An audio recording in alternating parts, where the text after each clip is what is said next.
So we came back from this global company offsite and we're basically told, rip up your roadmaps. Everything you thought was important isn't. And we're just going to sprint to try to get the first version of Notion AI, which was AI Writer, out the door as fast as humanly possible. So we use the community, we use templates, we use demo videos to help people get inspired and then understand the ways that they can kind of best build the product. And AI is really, really similar. So the way Notion was already going to market in many ways was very complementary to the way people are more and more going to market with these prosumer AI tools these days. My joke is that the marketing team needed to acquire the student in India using Notion only on their mobile phone and the VP of product management in San Francisco with a team of 100. And if you think about like what it takes to acquire those two different customers, it's very, very different. Welcome to Subversive, a podcast dedicated to sharing stories from the best consumer subscription apps in the world. We'll bring you lessons for how to grow your consumer subscription business, including insights and inflection points that led to exponential growth from leaders at category-defining companies and innovative startups. Let's get into the show. My guest today is Rachel Hepworth, the former CMO of Notion.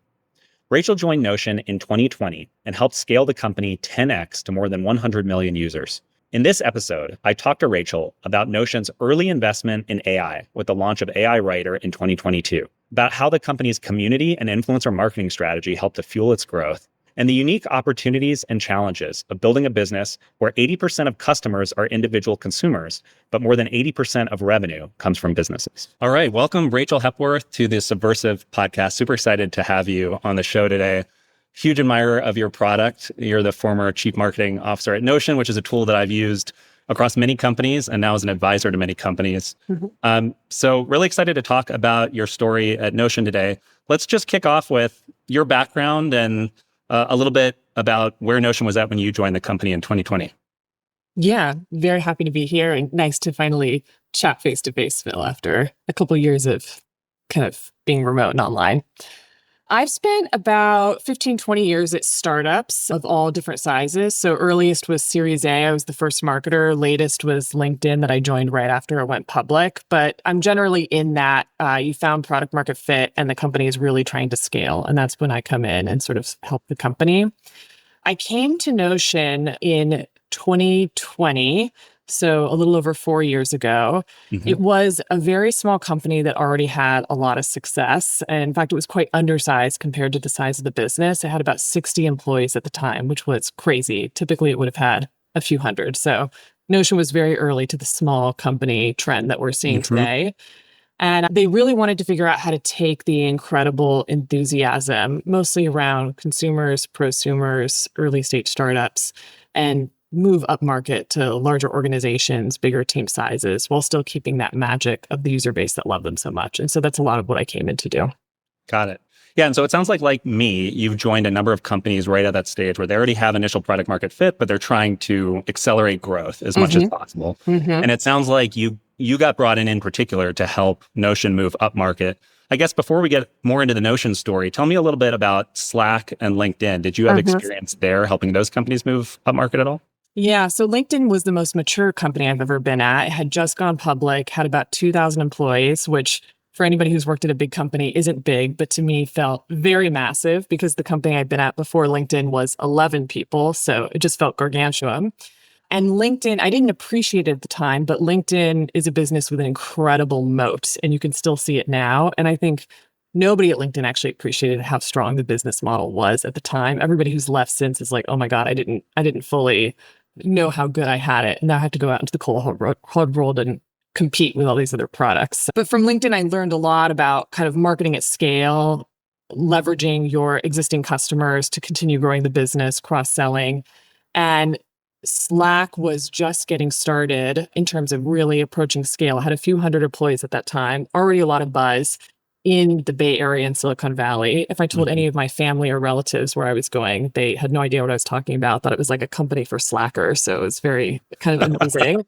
But that was right at the stage where Stuart, Slack's CEO, had famously talked about how, you don't need a sales team anymore. When the product is really good, it can sell itself. We're going to scale to billions of dollars without human beings involved. And we know that that is not what actually happened. But back in those days, Slack and that whole business model was really new. And people thought maybe he was right. Maybe this was a new way of operating.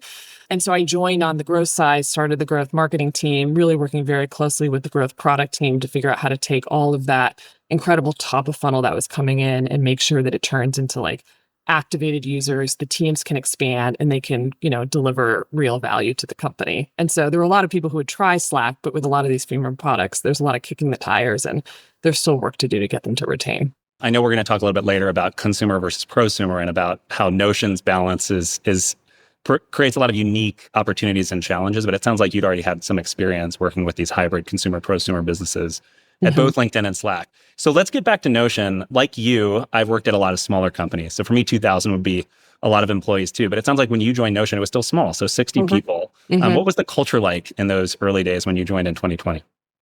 Well, it was COVID times. And so I joined a fully remote company, did not want to be remote, but had to be remote.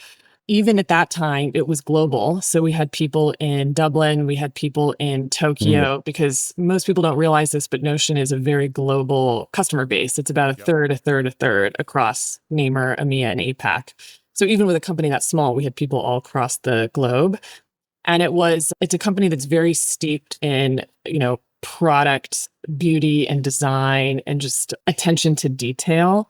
And so a lot of pride in the product that had been built and a very, very big vision of where the company wanted to go. How you get from that current state of reality to that vision was a little bit hazier. So, a lot of work to do to connect the dots. Notion wants to be ubiquitous and have everybody use it. And so, you got to do a lot of work to try to get everybody with a computer onto your product. Got it. Okay. So you have this beautifully designed product. You already have the beginnings of strong product market fit. It's already a somewhat global company, 60 employees spread out across the world. You joined in 2020, and one of your primary focal points is helping bring the company upmarket. Let's fast forward to this first big inflection point that we want to talk about today, which is the launch of AI Writer. So Notion was a relative early mover into the world of AI. Everybody's working on AI now, right? But less than 3 years ago, that was not the case. That's right. And so tell me, let's just start with what prompted Notion to decide to invest in AI so early before a lot of other companies were making that move? I have to give pretty much all the credit to the founders here. They saw the opportunity really, really early. They got early access to GPT-4. I think like a lot of founders, people have been kind of tracking OpenAI and what was happening, but the product wasn't that impressive until GPT, I think it was 3 maybe came out. And there was just this huge inflection point and people realized, oh my God, there's something real here. We're going to have to take advantage of this because this is going to change the industry. So it's a little bit of part of company lore at this point, but we're actually at a full company offsite at this time. And people were supposed to be bonding and listening to talks and, spending time with each other. And instead, a small group of people from Notion basically barricaded themselves inside a hotel room and started prototyping like the first version of Notion AI. And I think people really loved that because it was back to the very, very, very earliest days of the company when you're just trying to build the original product from scratch. So we came back from this, global company offsite and we're basically told, rip up your roadmaps. Everything you thought was important isn't. And we're just going to sprint to try to get the first version of Notion AI, which was AI Writer, out the door as fast as humanly possible and deliberately before anybody else manages to get anything out there. Like speed, even at that time, it was obvious that speed was kind of the imperative and you had to move really, really quickly.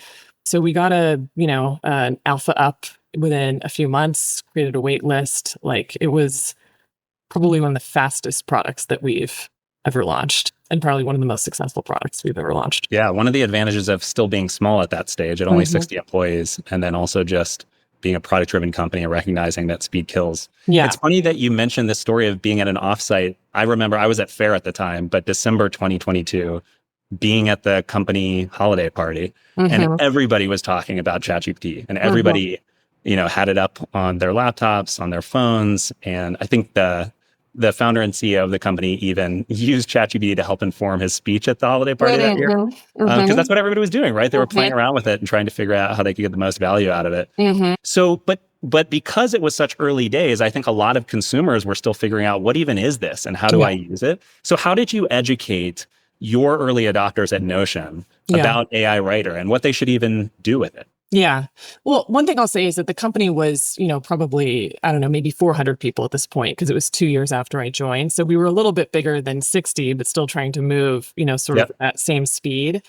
The education was interesting. In some ways, it was very easy because it's a very magical product and it's very easy to start using. You just enter something into a text box and then it does fancy things for you. So it catches people's attention. It spreads. The word of mouth coefficient is incredibly high. And it was so Mhm. new and it was so incredibly different from what anybody had ever experienced that, you got that organic growth without almost any effort at all. I Yep. think what is more challenging that we discovered and people are still thinking about is how do you build habits and repeatable use cases about it? So everybody tries it out, they play with it, they find it fun, they love it, and then they forget about it. And so Yep. there's no value if you don't interact with it and, use it. And AI has sort of a version of the blank page problem that Notion as a product can have. When you can do anything with a product, you don't do anything with it because you don't know where to Right. focus or what your first use case should be. So we had to figure out when to prompt people to use it, when to insert it. It can't just be a feature that you have to navigate to and click on. You have to present it and push it in front of people, and you have to give them ideas about the ways they could use it or get value. And then at that time, you had to educate them on the difference between like prompting and searching because it will give Yep. you very different results based on what you type in. And that's just a very, very new muscle for people. And we didn't know at the time. So that's the thing we were learning along with our users. And so this is where Notion's community, I think, became really, really useful. There's only so much a small company can do. You push it out to 1 million users, and they will come up with solutions and experiences that you never could have imagined. And they'll do it, within days versus within months. So making sure that we gathered, we gave away initial set of usages for free. We let people play with it. We shared what they were doing on social and sort of using the community to build the awareness and then build the diversity of use cases was really, really effective. Yeah. So what I'm hearing is you experienced earlier than many companies that are using AI now, this Taurus effect that a lot of Mhm. people have started talking about, right? Where Mhm. the power of these tools is so remarkable Mhm. that everyone will come and give you a try because they Mhm. want to see what they can do with it. But because it's such a horizontal use case and there are so many different applications, they don't quite know where to begin. And so there's this real activation challenge. Yes. You actually leaned into using your user community to sort of educate each other and sort of kick Mhm. the tires and explore the space together. Mhm. And that helped you both to identify what some of those killer use cases were and then also Mhm. educate the rest of your user base on how to get the most value out of the Mhm. AI writer tool. Is Mhm. that right? Yeah, that's right. It's really a continuation of Notion's existing marketing strategy, which is Mm. you can kind of build any workflow or system you want in Notion, go do it. And, Yep. people get analysis paralysis when they first log on to the product because there's so many different ways that you can build things in Notion. You don't want to make a wrong move. You're not sure exactly what you should be doing. So you get paralyzed.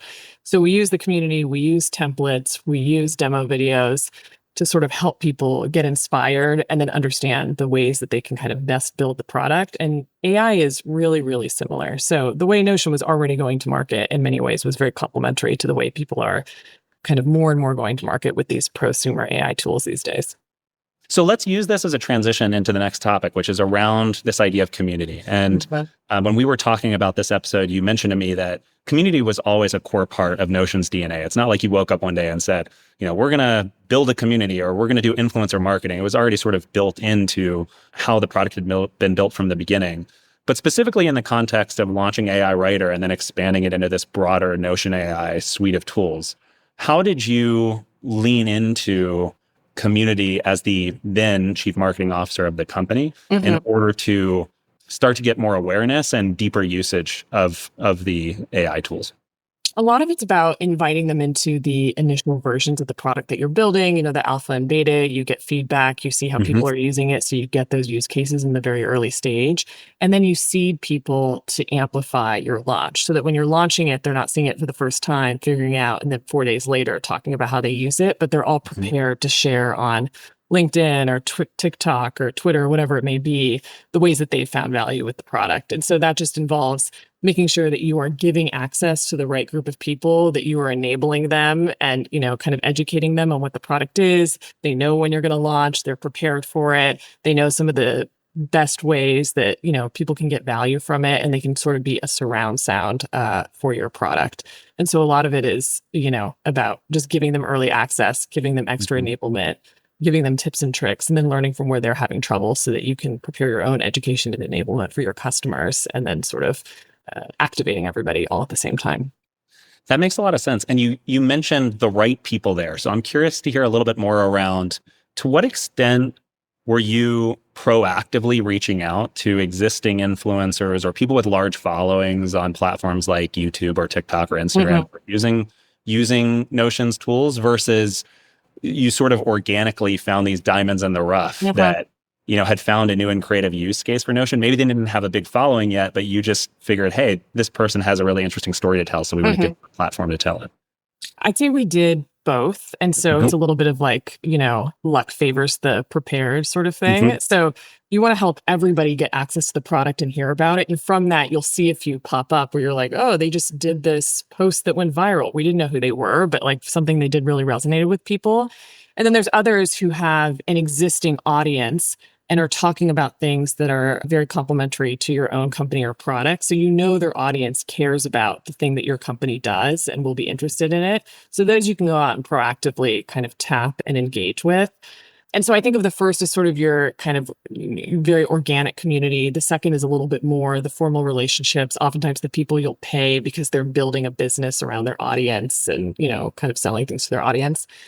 And then there's an interesting third one that's popped up with AI that exists in other places, but we just didn't tap into it, which is sort of the thought leader influencers, where because of, they either have, academic authority or they have professional authority, but, they have a day job that's very, very important. So their job is not building an audience, but they have an incredible amount of influence and credibility because of the authority that they've built up in their particular area.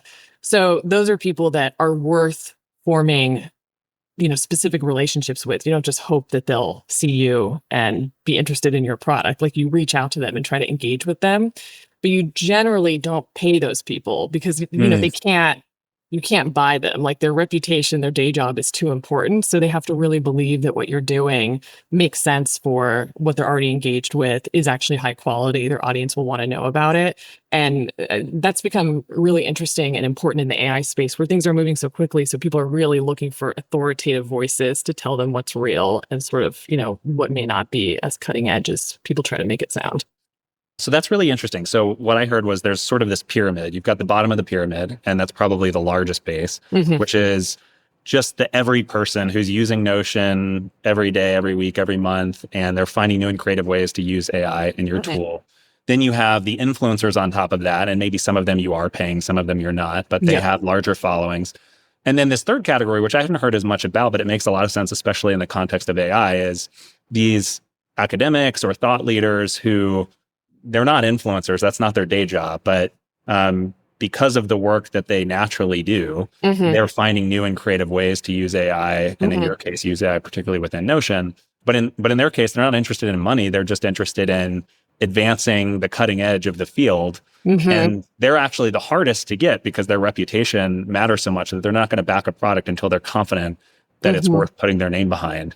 So how did you stair step your way from like that early base of people who are already using your product to those, pinnacle influencers that were only going to jump in once they knew it was safe to do so? I mean, it helps if you have a product that is cutting edge and you have, for instance, we have a community team who kind of builds this large community and does a lot of work on events and communication with them. And it's, doing things at scale. These are people highly engaged in Notion. They're very important. They're very special to the company. It's a little bit of a one-to-many thing on the community. And then we have people who are running influencer marketing, formally, which is a little bit more of the paid, it's a cross between like social and typical paid marketing. For the folks that are more thought leaders, that's you have your executives reach out to them. Like you're not going to have a, random marketing manager be like, hey, can you talk about us? Like that's sort of thought leader to thought leader. And so having your, your product leader, your founder, whoever it may be, form those relationships often through Twitter, but sometimes through other means is sort of the most effective way. You have to build a relationship. Like it's not transactional. And that's really the key. Got it. Yeah. And you mentioned you led the community team. That was one of several teams that you led as the CMO at Notion. How was the community team structured? And how did that structure look the same or different versus some of the other companies you'd worked at like LinkedIn or Slack? We invested a lot more in the community team than the other companies that I have been at. And I think that's been a trend that's grown over time. So the community team existed when I joined Notion. It was the very first thing that was built out by Camille Ricketts, who was the first head of marketing, and then Ben Lang, who was the first hire and really kind of incepted the entire community. So the credit for Notion's community team really goes to them at its core. I think it was so obvious to kind of the early folks at Notion that there was something special with all of the chatter and the conversations that were happening. And then how do you amplify that? But that's why they chose that to be kind of the first marketing hire after the head of marketing. Community grew over time. So in the beginning, the first formation of it was, let's get the top 10 to 100 people who are talking about Notion. They're holding events, they're creating courses. Like these are the power super users who create incredible leverage in the system, the ecosystem, and they really love this product. Let's all get them together in like a Slack group so that they have a conduit to us and we can communicate with them and they can talk to each other. And like we can really nurture these people who are like some of them investing their whole lives in this company and this product. That was the first incarnation. Then we grew it to different audiences. So we developed a campus leaders program, which was really focused on students. Ambassadors tend to be prosumers. Campus leaders were often like sophomores, sometimes freshmen on campuses who loved Notion and wanted to teach everybody how to use Notion for your coursework. So that was a very clear social circle.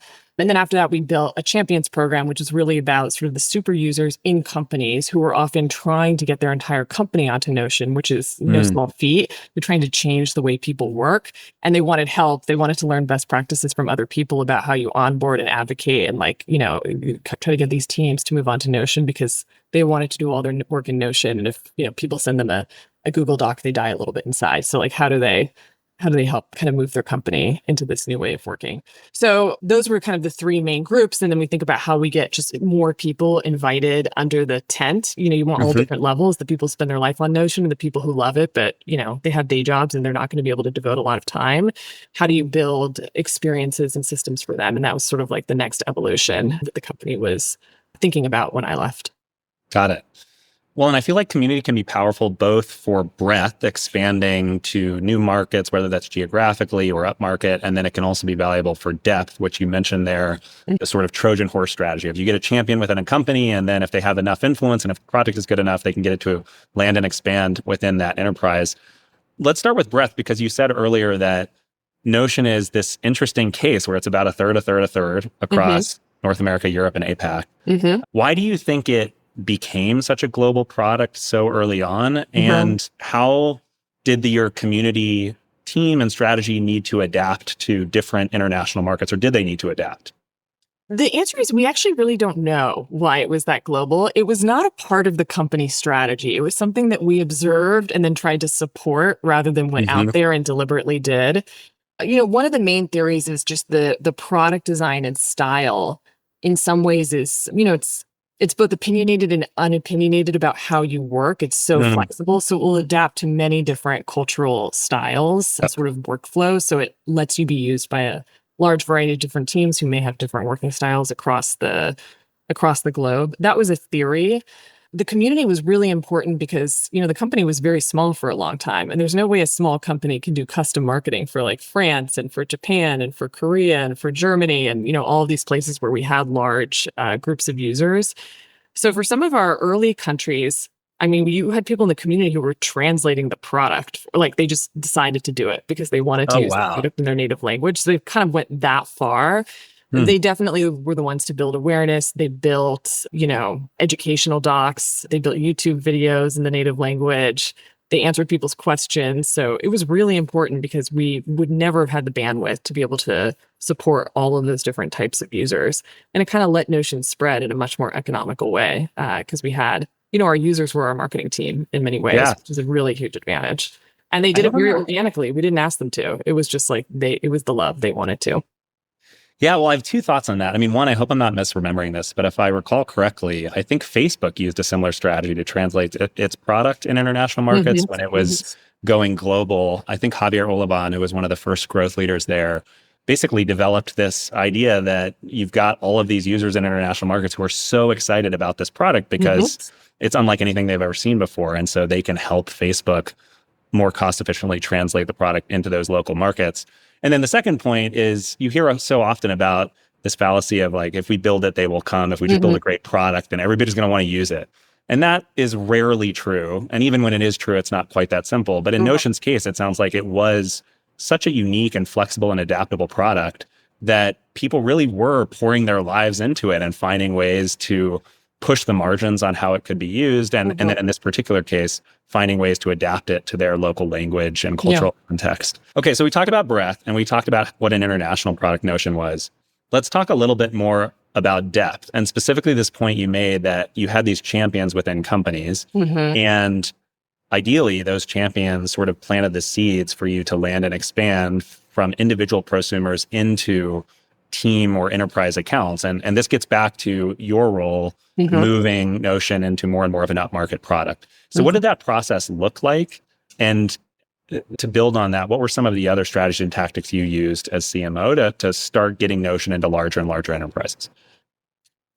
One of the big questions at Notion was always, are we thinking about our opportunity and our audience and our TAM in the right way? Like Notion is a, heavily consumer product that makes all of its revenue through companies. Its target audience in many ways is just anybody with a computer, which is a very, very large TAM. So you have a big TAM, but there's not a lot of specificity or focus there. And it's hard to appeal to both groups. And so when you're thinking of why would this make sense for a company to, both acquire consumers and acquire businesses, the thing you have to believe is that 1 + 1 = 3. Like there's some way to combine those audiences and those funnels to be more efficient and more impactful than you could have ever done alone. And so we spent a lot of time trying to think about that consumer to B2B funnel. And like, does it exist is the first question. And we want to believe it exists, but does it actually exist? Can we find proof of that? And then if it doesn't exist, how do you accelerate this or create even more leverage out of it? Because we have so many consumer users, like personal workspaces, and a relatively small number of B2B who were, very, very valuable. And so some of the things we did, we tried to, prove this theory in many different ways. One of them was through data.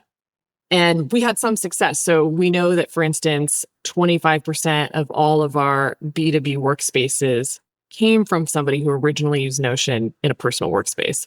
So their discovery and exposure to Notion and their decision that it was like a great tool came from the personal use case. And then you could see that then they created a second workspace that used a professional email address that often was multiplayer instead of single player. And so you saw some of that, user journey happen through the data.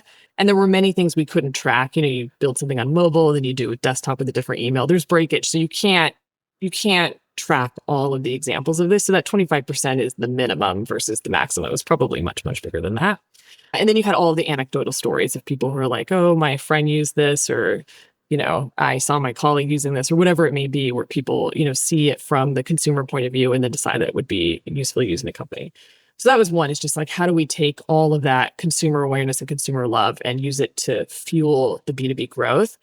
And then it was, how do you help people understand, one, that the value of Notion was really collaborative, because you could use it in a company by yourself, and many people did. And that wasn't as valuable for Notion, and it wasn't as valuable for the people using it. So how do you make sure that people use it in a multiplayer setting versus just a single player setting? Then how do you help them understand all the different ways to use it? So, people would use Notion as basically a replacement for Docs, and that's great, but it's limited. Like if you don't use the full set of value, which really includes databases, which is a very scary word that nobody likes to use, you're not getting the full power, and then it's hard to understand why you'd use it instead of Google Docs. And so that was about understanding those use cases, who are the professionals within these companies who are using it. So, how are we segmenting them? Then how do we serve up the use cases that help them be more successful, invite more of their teammates on, and sort of expand within a company? So there's a lot of work done on like audience segmentation, the use cases within those segments, where Notion breaks at different company sizes. It doesn't, these tools don't scale endlessly. So how ambitious can you be as you go out market? And then where do you have to wait for the product to kind of catch up? And we really focused on, product engineering, design, marketing, these functions that are very collaborative. They're often very cross-functional, which is great. So if you're a product marketer and you work with product and you work with design, you work with eng, you're starting to bring people in from all different teams. And they have a lot of, project management, collaborative use cases. And so instead of saying you can use a database for anything, we would say for product, you can build your product roadmap in Notion, or for marketing, you build your marketing calendar in Notion. And this isn't a new concept, but you really have to phrase things in their language versus in the language of the feature, and then ask them to figure out how that feature maps to their own use cases. So that we spent a lot of time doing that because you have a very large and diverse audience. It's not easy to know all the use cases, not easy to know the language that you should be using. So it took a fair amount of work, but it really helped people see the value of the product and kind of be more successful and kind of invite people onto the platform at greater rates. Got it. And so if I heard correctly, it sounds like you used a lot of data and segmentation to understand who the right champions were, like what target company size, specific functions. You mentioned their product, design, engineering. And then you sort of sifted through the data to find who your champions were. And then it sounded like you used the community team and other parts of the marketing team to support them. Did you get to the point at any point where you sort of proactively reached outbound to great candidates at particular companies who might be strong champions, or was that never a lever that Notion tried? We did some of that, but a lot of it came inbound. So if if you're going to be part of the community, you really have to want to be a part of the community. You can't push somebody to it. So you sort of want people who are going to raise their hand. And so, you can suggest things, you can send them emails, you can invite them to join things, and that is helpful. But at the end of the day, they really have to be self-motivated to be an advocate for the product inside of the organization. So you have to make that more appealing. You have to support them. You have to make it easier for them to be effective. But we didn't spend as much time trying to actively grow the size. It was more activate the people who were there. It was actually easy to get a lot of people technically in the community, but you wanted the community to be healthy and active. And that was where a lot of the work came in. That makes sense. So they have to be intrinsically motivated, and it's more about finding the people who are already willing to pound their fist on the table and say, everybody at this company needs to be using Notion, versus pushing on a string to get people who weren't already using Notion to be champions, even if they fit the bill of a good champion. Yeah. I mean, that obviously will come, but if you have several thousand people in a community and you're like, this community is, I'm making up these numbers, but 20% active, then the goal is to get it to 50% active versus add more people into the community. So let's talk a little bit more about this. I guess it's both an opportunity and a challenge you talked about, which is, I believe the numbers you stated were 80% of Notion's customers are consumers, but 80% of the revenue is coming from businesses. And that's a little bit extreme, but obviously there are these other hybrid prosumer enterprise companies out there. You worked for at least one of them at Slack, and you've got Figma and a couple others. So let's start with the challenges. What were some of the challenges that created, especially as a marketer, for figuring out how to cater to those two different audiences? My joke is that the marketing team at its extreme needed to acquire the student in India using Notion only on their mobile phone, and the VP of product management in San Francisco with a team of 100. And if you think about like what it takes to acquire those two different customers, it's very, very different. So, the large audience is an opportunity, but it's definitely a challenge. It sort of flies in the face of all classic marketing and company strategy building recommendation, which is to find your niche, go very specific, get deep with them, and serve them better than anybody else. The fact that's where Notion's sort of community and ecosystem was critical. It was a huge lever, and it was also critical. You couldn't do it without that group. Like, it just wouldn't be possible. So it's sort of a necessary component to the marketing strategy. We had to think a lot about building consumer motions and then B2B motions is at the end of the day what we ended up doing. Consumer is where the scale comes in. So if you care about the number of people signing up for Notion, the number of workspaces being created, that's a number driven by consumer at the end of the day, because that's where the volume is. If you care about revenue, that number is driven by, these companies, which is a smaller volume, but like the revenue. You can spend money to acquire people at businesses. You can't really spend almost any money to acquire personal users because their LTV is very, very low. And so you're looking for highly scaled and very low kind of CAC acquisition strategies for consumer.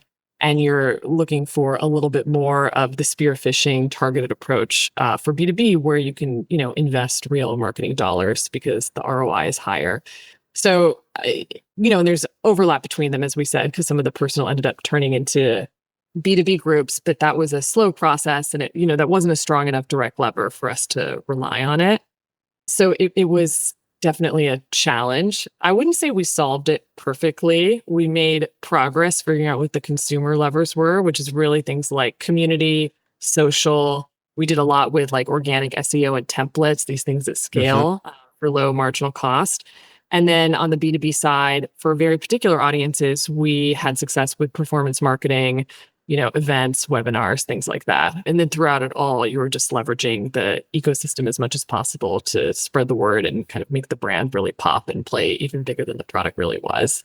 But I would say it was one of the most fun and also the most challenging things at Notion. And the company sort of had this existential question every day of like, is this the right strategy? Or would we grow even faster if we had more focus? And it's hard to know the road not taken. So all you can say is that Notion is quite successful. And, it's an ambitious goal, to try to get everybody who's a knowledge worker onto your product.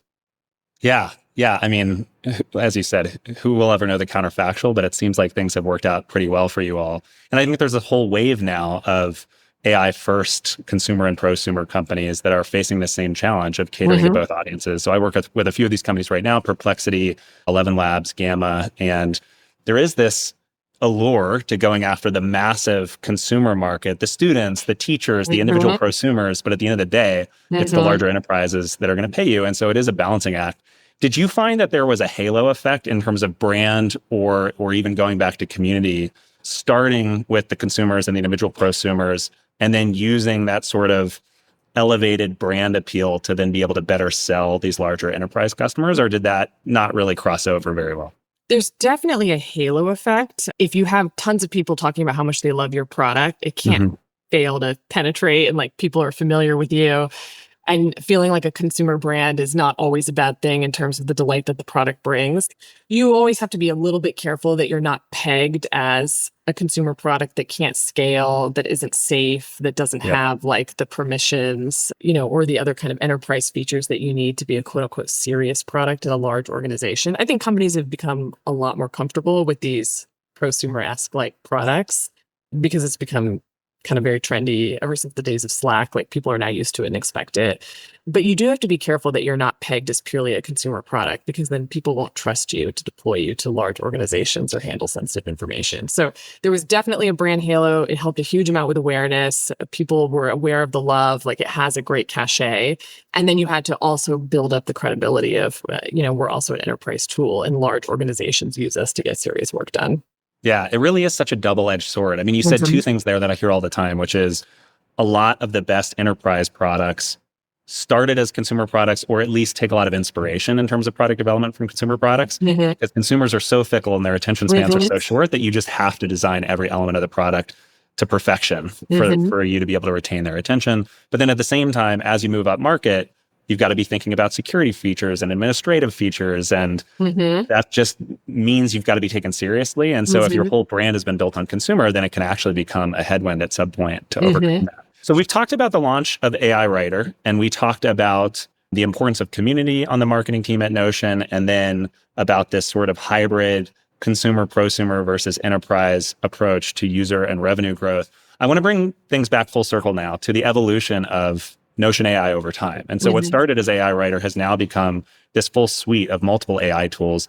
How has Notion AI evolved over the last couple of years? And where do you see it going in the next few years? I mean, I wish I had the crystal ball about where AI was going in general, because that's really Don't we all? the $1 million question. It's been interesting to watch the evolution because it started as a writing product, which is where so many of these AI tools originally started. The chat format really lent itself to writing. Notion was already a product that had a lot of writing in it, so it was very natural. And then the company got very ambitious and sort of started thinking about how do you build AI into everything. And what's funny about AI these days is that if you're too ambitious, the models haven't necessarily they're not where you need it to go. But then if you're not ambitious enough, a model will come out that crushes whatever the product was that you built, that was kind of for the model today. So it really is a big challenge. I'd say the next product that was very successful for Notion in the AI space was Q&A, which instead of creating content, it's about kind of recalling all the content that you've made. I mean, the classic thing is you write everything down and you can never find it and search. You can never find it in search. You never reread it. And so all that information and knowledge is lost forever. Q&A, even when the company released it, I think people internally, people didn't instinctively realize how amazing it was until they tried it a few times, because you think of it like search, but it's very different than search.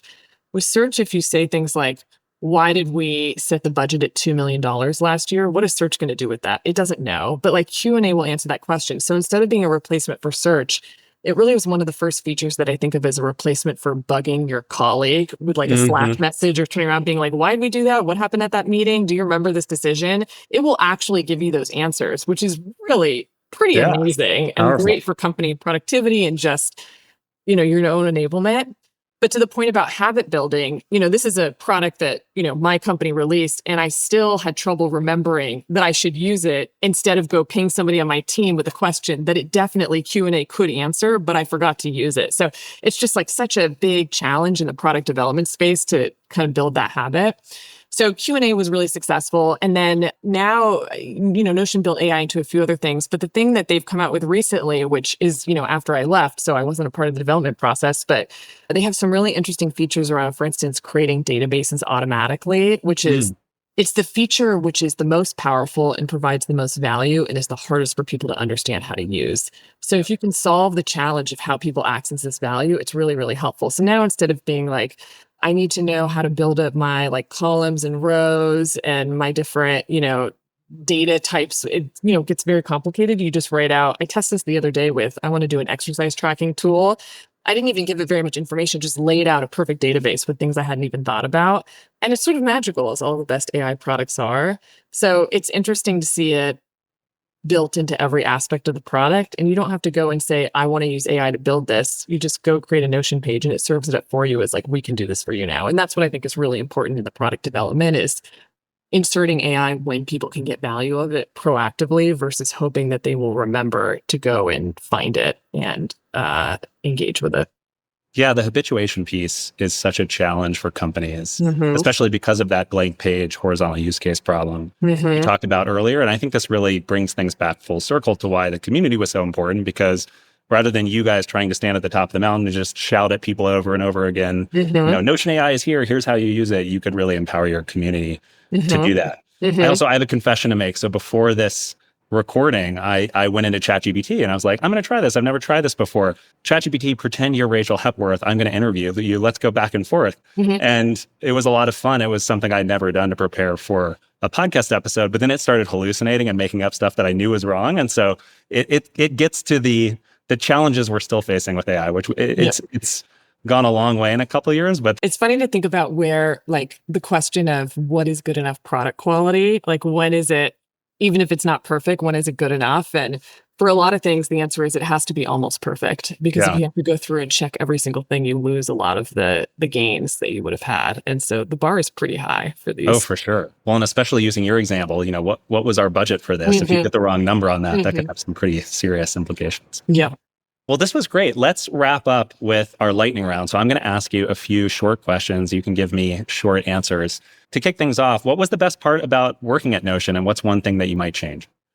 I mean, the best part was probably, candidly, I joke that I always want to work for a company that doesn't need marketing, which is not really true. Companies always do need marketing, but if you have a product that's already beloved, it's just much more fun. And so a place where people, they were so enthusiastic and just wanted to talk about all the different ways Notion had changed their lives or all the fun things they've done with Notion, it makes my job much easier. And it's very energizing to hear all of those different stories. So that was really fun. I also feel like Notion did better on cracking how to sort of drive that love and word of mouth proactively versus observe it happening. And that was really interesting for me because that was always the big question at Slack. We're doing so well, but how do we drive more of this? And it was a little bit of a question the whole time I was there. And Notion, through community and social and some of the other things, like really got a lot closer. And so that was like very satisfying from a professional point of view. I think the worst part or the most challenging part we talked about really is the audience. As a marketer, and I come from a product marketing background, I want to feel like I'm the expert in the audience and I know everything about them and what their needs are and how they talk and like how you should communicate with them. That is not possible with a product as horizontal as Notion is. You have to pick and choose where you need to sort of understand your audience. But it is painful because you always feel like you're just not deep enough. And you could do so much better work if you just, were able to focus on a sliver of the market. And so the strategy of why we were doing that was very clear. But from a, excellence in marketing perspective, it always felt a little bit sad that, you couldn't feel like you were in deeper with the people that you were marketing to.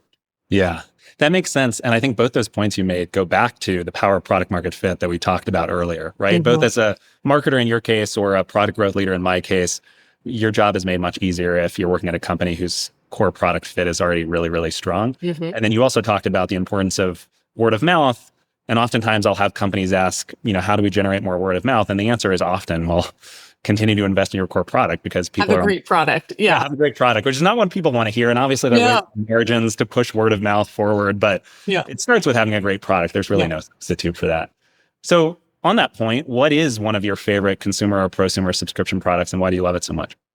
I'll give you two. One is nerdy and one is more modern. So the nerdy one is I spend a lot of time with the Libby app, which I don't know if you've ever Mm, used, but it is a library yep. app to put free books on my Kindle. I'm like weirdly cheap about things. So I love the fact that you can borrow books without ever visiting the library. And I use it all the time. And they just redid the UI. And it's a really good app. It's like this free public app. And it is really good. So I'm always impressed with kind of what they're doing. And then I recently started using Granola. It's interesting because there's a war of the meeting note takers. And I think they all have their subtle difference. It's a real product marketing, exercise of how all of these different AI note takers are differentiating. But I really like that Granola does not obnoxiously sit in your Zoom call and shout that Mm, it's there. It yeah. just feels like a really sophisticated UI, a lot of thoughtfulness in the way they designed it. And so I've been appreciating that a lot. I am aware of Libby. I don't use it a ton, but I'm definitely aware of Mhm. it. And granola, I'll have to go back and try granola again because I ran into exactly the challenge you faced, which is Mhm. all of these AI note taking tools came out and they would all announce themselves at the beginning of a call on Zoom. Mhm. And I'm like, this is the last thing I want is for everybody in the meeting to feel like I'm spying on them. So Mhm. it sounds like granola has started to figure this out. And as you said, it's largely a product marketing challenge, Mhm. but that's interesting because it is such a fiercely competitive space right now. So we'll Yeah, see if they end it up is. coming out on top in the end.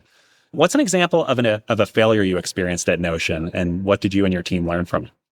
I mean, we had a lot of failures, but one of the ones that was like really stood out is we were launching, it's like a version of project management, but we didn't want to call it project management because we didn't want to be in the project management category. So we called it Hmm. projects. Hmm. But it was one of the least successful launches we did at Notion. And it was supposed to be, a very important launch and a very important entry into this type of category, this really valuable category that like Jira and Asana and Monday all sit in.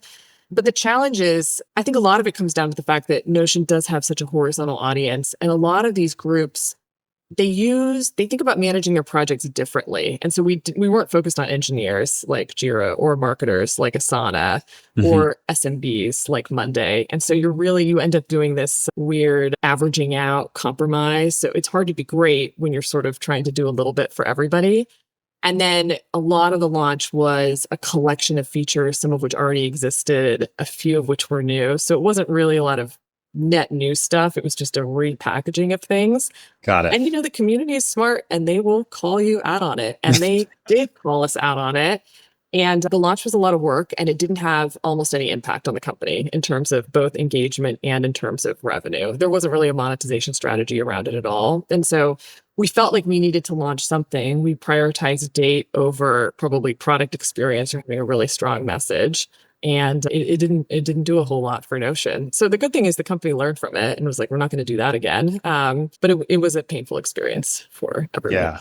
Well, I guess that's the other side of the coin of having such a strong and highly vocal community is that Mhm. they will call you out on it when you come up Yes, short. But in the end, that's a good thing too, because you learn from your mistakes and hopefully you get better the next time. it is. And it creates more authenticity. You don't want your community to be, kind of a version of G2 where only positive Yeah.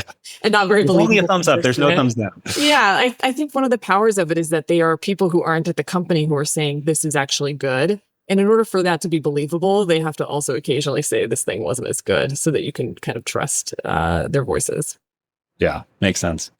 Okay, a couple more here. So after leading marketing teams for 15 plus years, you're now an advisor. So like Mhm. me, you've jumped out of leading teams in-house and you're now advising multiple companies. What prompted that switch for you? And what's one thing that you like better about being an advisor versus leading teams on the inside?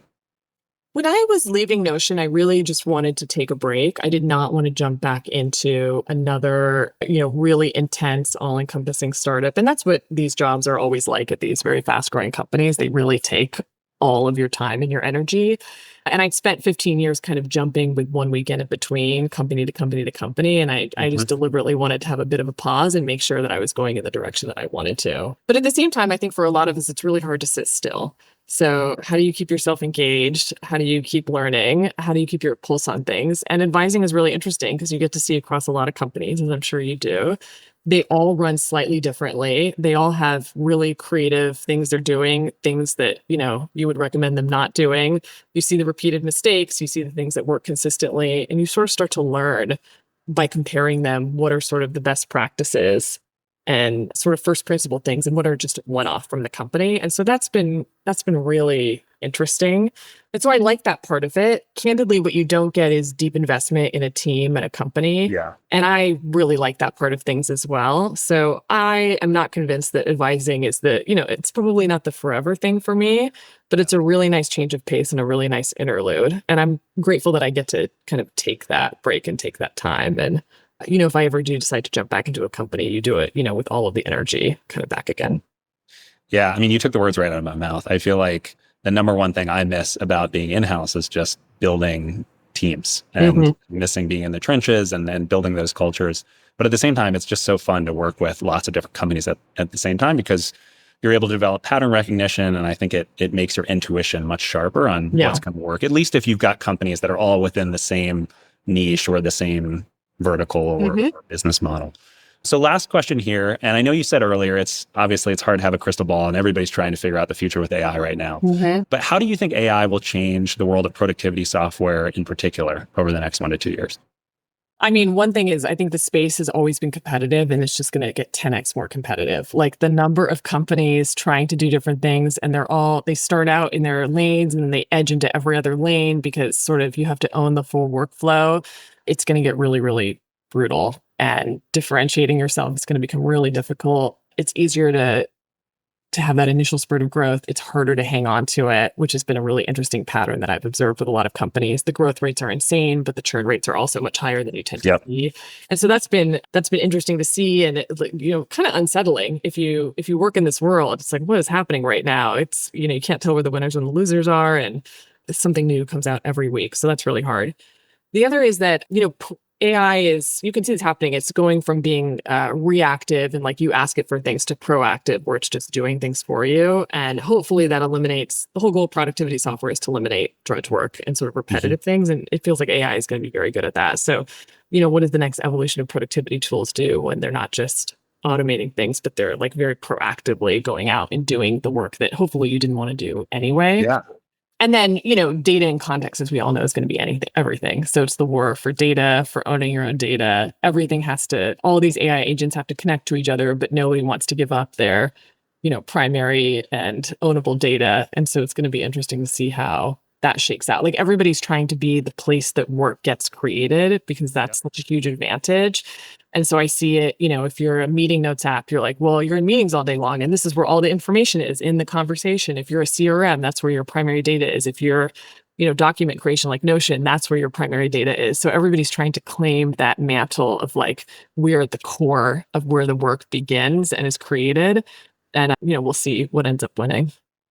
Yeah, well, and one thing you touched on there is this data moat. And I feel like a lot of the best consumer and prosumer businesses of the last decade have been won and lost on the basis of network effects between users.